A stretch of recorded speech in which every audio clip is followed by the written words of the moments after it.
Hi everybody, welcome to my channel. Welcome. Good morning. I hope you're going to have a good, is it Friday? Yes, it's a Friday. Listen, nothing makes me happier than the weekend, okay? Until it's over. It's like 1, 2, 3 minutes, it's over. So welcome. Listen, you guys, we are going to talk about what's happening with Nota Baloyi, okay? Because he's over there by the prisons acting like Tabo Best, okay? Well, is he in prison or jail? What's the difference? But he's behind bars. And then, you guys, we're also going to talk about just a little bit about Seema, okay, the TikToker influencer, singer, I guess, musician, and what's happening with her in this song, where she ended up being paid for, no, 12,000 rands for 4 million views, okay? So first, let's talk about Seema. So there's this clip that's going around where Seema and the other guys from the podcast are talking about how much she made from the song that she did with, I think she did a song with Master KG, and she says that she only got 12,000 rands, okay? And that was from 4 million streams of her song. That's all that she got. She never got anything else. And also nothing was explained to her as to what the money is for. Okay. And I'm going to sound insensitive because I'm going to say, I'm tired. Okay. Listen, I'm tired of these people getting into studios, doing songs with people, and then songs go viral, and then after some time they're telling us they were not paid for the song, they got this money but they don't even know what the money is for. I'm tired, okay?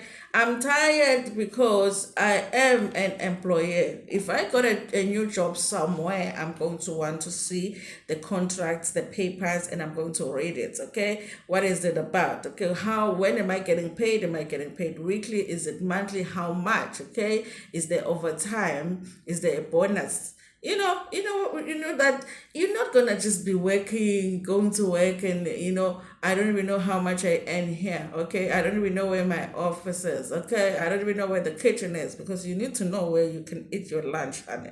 Okay, even if they underpay you, but they must give you space to eat your lunch. So I'm just tired of these people. Okay, I feel like the music industry is the music industry is the entertainment space, the actors and actresses and all of that, all of the artists. It's like it's the only space where people, it's like we make it okay for them to just do or get into all of these deals where they don't understand the deal themselves. I mean, this thing has been since back in Brenda Fassie days. Okay, people were getting ripped off. Who doesn't know that? So if you go to get into a studio, find out, okay, we're doing a song, what's happening? Is this my song, your song? Am I just, being hired for a day in the studio and you're going to pay me for that?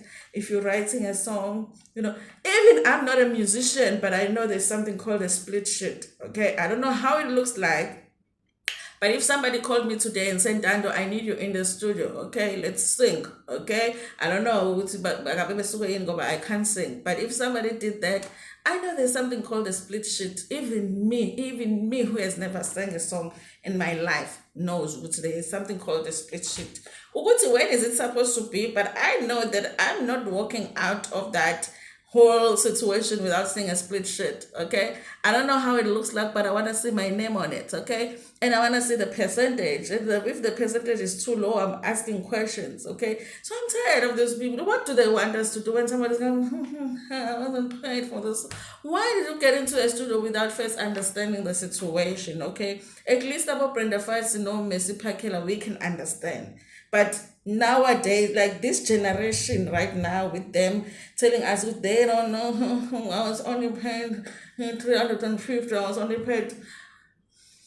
And then she goes on to say, I don't know what I must do. I don't know if I should go to Sambro. I don't know. Then educate yourself. Then if really you want to be in the music industry, educate yourself. When do you go to Sambro? Why do you go to Sambro? If the people that you worked with in a song are not giving you that information, I'm sure it's not the whole industry that is not going to give you that information. Seek information, find it, and use it to your benefit, okay? So how many times are we going to be listening to people telling us how they got ripped off, through them doing a song. Just ask questions before getting into the story. Ask questions, understand the situation, what's going on. You would rather not do a song if you don't even know how much you're going to get paid. You might not know how much, but how are you going to get paid? Am I going to get the percentage of the money made from the streams, or am I expected that only when I perform the song I will get paid?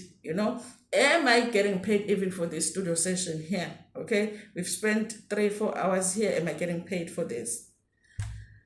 Why is it okay? Why would I be sitting here and right now I'm about to start work at 8? Why would I be sitting here if I didn't even know if I'll be getting paid? I'll be in my bed sleeping, okay? So I'm over it. I'm over these artists that are acting ignorant, okay? And also find out, what are we supposed to do for you? Go to Samro for you? I don't understand it, you guys. But I know you guys are going to say I'm in Santa. So let's talk about Nota Baloyi, you guys, because Nota Baloyi is somewhere behind bars. Okay, what had happened was it was the scheme that Todd set up. They actually set up a scheme against Nota. Okay. So what happened was Nota was attending his court case, the R case. Okay. And I don't know, guys, if you knew, but his lawyer must have known. It was the day. It was the day, okay? So he was attending that case, but he had another outstanding matter. And then they were like, so we have been looking for you. So he is behind bars serving a 60-day sentence, you guys. But Nota is over there acting like, I don't know, guys, Puff Daddy or something. Because Nota has like they would say people have imposter syndrome. It's almost like his syndrome is the opposite of imposter. I don't know how to explain it, but let's read the story. You'll see what I'm talking about. So it says here, Nota Baloyi to serve time for violating a court order. This is a story by Theo Nyaba. It comes from Zimoja. It says controversial music executive Nhlamulo Nota Baloyi could spend Christmas in jail. Okay, he was arrested and taken to prison during his court appearance at the Randburg Magistrate Court today for contempt of court. Nota's arrest come over a year since he was found guilty of violating a court order where he was instructed to refrain from sharing information implicating the musician K.O. in the assassination of the rapper Kinnen aka Forbes last year. Hey, boy, aka also last year, not the year before. Or he said he made the statement last year.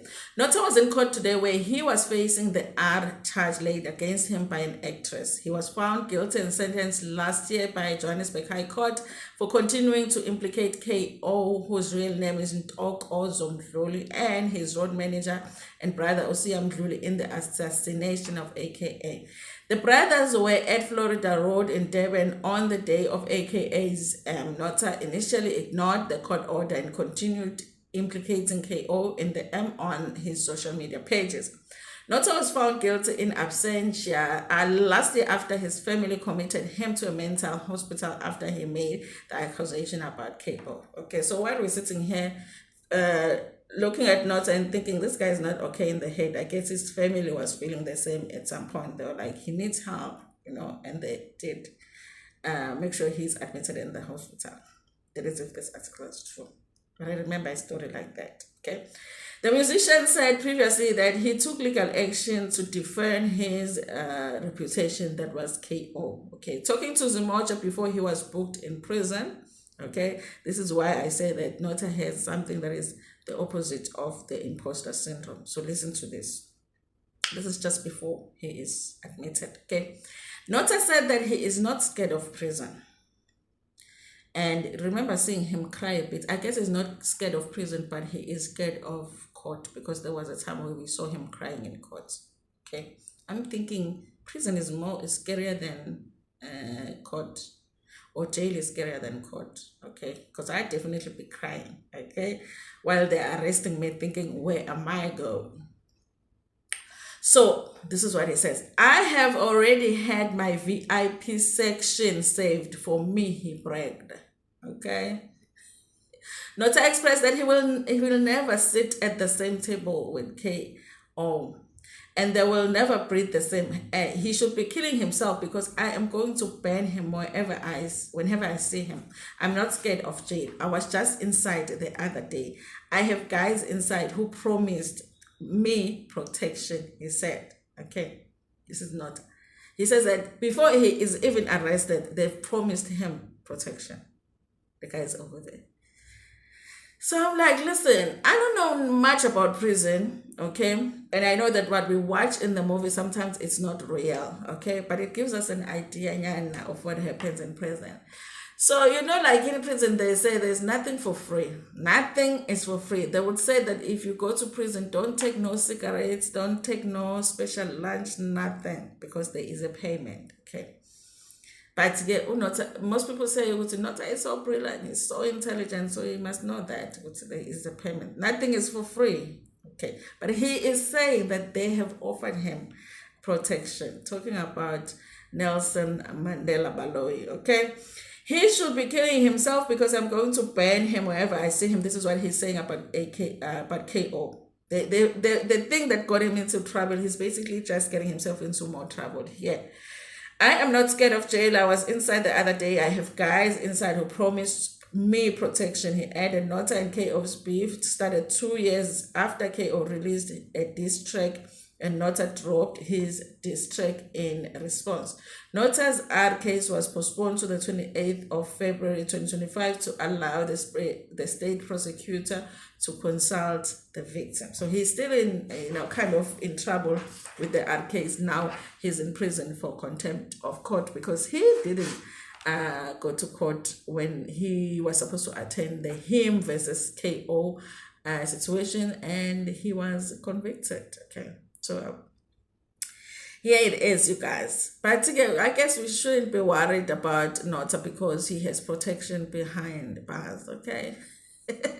Nota thinks he's a very important person, okay? And I'm sure he's very special to his parents and to God, okay? But I think he thinks he's more than that.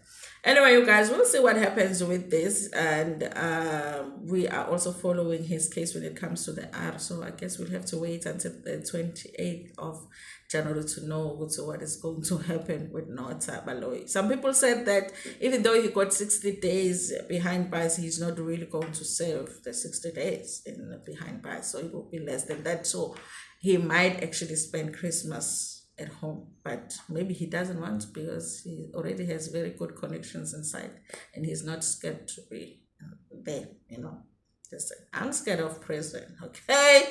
So I'm screaming if they want to ever arrest me. Thank you so much for watching this video. Tell me what you think about this in the comment section. Like the video before for me, gonna share it with your friends, with your family, and even with strangers.